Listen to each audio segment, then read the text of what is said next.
Welcome to the Slop Farm. Enjoy the video. You start by ensuring prerequisites are satisfied.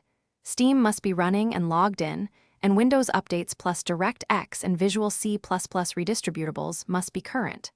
Once done, make sure to run both Steam and PES 2018 as administrator to allow the API handshake. Also temporarily disable Steam overlay and any game overlays. These often block the initialization. Doing this first clears permission and compatibility issues, so the API can load its DLLs without being blocked by system policies or third-party hooks. Next, verify the game files through Steam to force redownload of corrupted or missing data. This restores official Steam API files when needed. After that, inspect the game folder for multiple Steam API DLL versions and replace mismatched DLLs with the correct 32 or 64-bit build depending on the executable. Make sure your antivirus hasn't quarantined the DLLs.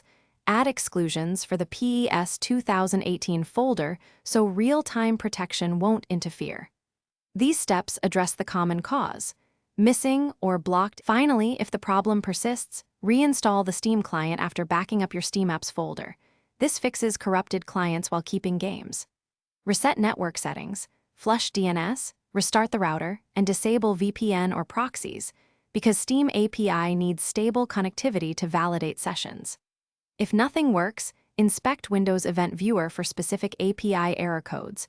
Those logs point to permission or DLL load failures. If you see errors, use that code when seeking targeted help and reapply the earlier DLL and antivirus steps.